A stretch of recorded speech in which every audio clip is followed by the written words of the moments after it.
Hello everyone, hope you people are doing well. आज आपण व्हिडिओमध्ये काही असे मराठी सेंटेन्सेस पाहणार आहेत ज्याच्या शब्दशः कन्व्हर्जन आपण मराठी टू इंग्लिश करू शकत नाहीत. तर ते सेंटेन्स आपल्याला लर्न करावे लागतील किंवा ॲटलिस्ट आपल्याला ते एक दोनदा वाचावे लागतील. त्यामुळं आपल्याला ते इझी जाईल वापरण्यासाठी. व्हिडिओ सुरुवात करण्याच्या आधी मी तुम्हाला सगळ्यांना थँक्स म्हणतो, कारण की लास्ट 28 दिवसामध्येच आपल्या चॅनलला 16,397 वॉच टाईम मिळालेला आहे. हा मिनिट्समध्ये आहे, म्हणजे आपले व्हिडिओ हे 16,000 मिनिट्स इतके वॉच झालेले आहेत आणि आपल्याला 6K प्लस आपल्या चॅनलला व्ह्यूज पण मिळालेले आहेत. तर असंच व्हिडिओ बघत राहा आणि चॅनल जर तुम्ही सबस्क्राईब केलं नाही आहे तर चॅनल सबस्क्राईब करा.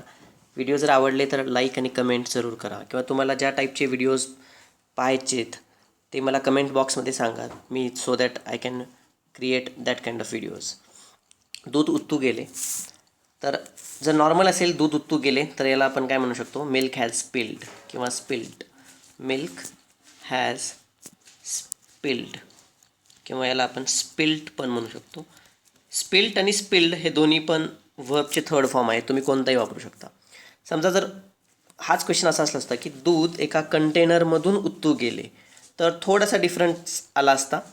Milk has spilt out of a container. तर या ठिकाणी आपण आउट हा वापरलेला आहे, preposition out of a container.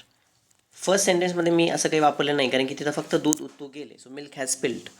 पण कंटेनरमधून उतू गेले, milk has spilt out of a container. समजा उतू जाऊन फ्लोअरवर पसरले तर milk has spilt all over the floor. तर या ठिकाणी मी ओव्हर शब्द वापरला आहे, ऑल ओव्हर द फ्लोअर.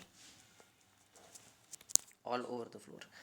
किंवा तुम्हाला असं काही म्हणायचं की कशावर तरी सांडला, so milk has spilled on my shirt. तर या ठिकाणी मी ऑन हा शब्द वापरला आहे. सो मिल्क हॅज स्पिल्ड, दूध उतू गेले, कंटेनरमधून दूध उतू गेले, milk has spilled out of a container. फ्लोअरवर उतू गेले, milk has spilled all over the floor. किंवा शर्टवर वगैरे सांडलं तर milk has spilled on my business shirt or anything like that. ठीक आहे, तुम्ही एन नंबर ऑफ वेजमध्ये वाक्य म्हणू शकता. माझे तोंड आले आहे, I have mouth ulcer. I have mouth ulcer. माझे तोंड आहे, हे सिम्पल होतं थोडंसं. तर आपण हॅव ह्या सिंटॅक्स वापरतो जेव्हा आपल्याकडं स्वतःकडे काही असतं. I have a pen, I have laptop, so I have mouth ulcer. तुला टक्कल पडायला सुरुवात झालेली आहे, you have started to go bald. तर या ठिकाणी तुम्हाला हे लक्षात ठेवायला पाहिजे, फक्त टू गो हे या ठिकाणी तुम्हाला लक्षात ठेवावे लागेल. ठीक आहे, you have started to go bald.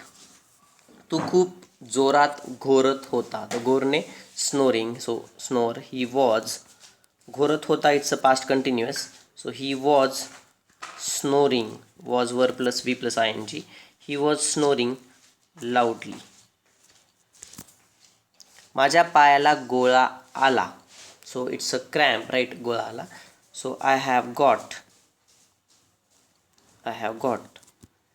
Cramp in my leg or in my foot. ठीक आहे, I have got cramp in my foot. जखमा हळूहळू भरत आहेत. जखमांना वुंड्स म्हणतो आपण आणि भरणेला हील म्हणतो. The wounds are gradually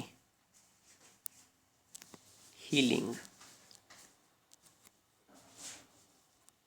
healing म्हणजे भरणे. The wounds are gradually healing. Next बघू, त्याला चक्कर येत आहे. तर याला आपण 3-4 वर्ड्स आहेत चक्कर येण्याला, त्यातल्या त्यात मला रिलिंग हा बेस्ट वाटतो. So he is railing. त्याला चक्कर येत आहे, ही इज रिलिंग. ती बेशुद्ध पडली, याला पण 3-4 शब्द आहेत, पण त्यातल्या त्यात मी बेस्ट सांगतो. She has knocked unconscious.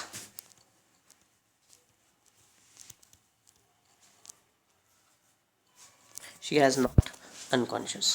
Okay, so let's have a quick revision. दूध उतू गेले, मिल्क हॅज स्पिल्ड किंवा milk has spilled out of a container, milk has spilled all over the floor किंवा ऑन माय शर्ट. माझे तोंड आले आहे. I have mouth ulcer. तुला टक्कल पडायला सुरुवात झाली आहे. You have started to go bald. तो खूप जोरात घोरत होता. ही वॉज स्नोरिंग लाऊडली. माझ्या पायाला गोळा आला. I have got cramp in my foot. जखमा हळूहळू भरत आहेत. The wounds are gradually healing. त्याला चक्कर येत आहे. He is reeling. ती बेशुद्ध पडली. She has knocked unconscious. ठीक आहे. तुम्हाला जर व्हिडिओ आवडला असेल तर नक्की लाईक दाबा आणि तुम्हाला अजून काही व्हिडिओची डिमांड असेल तर कमेंट बॉक्समध्ये लिहा. आपलं चॅनल सबस्क्राईब करा and keep watching our videos guys. Thank you. Thanks a lot.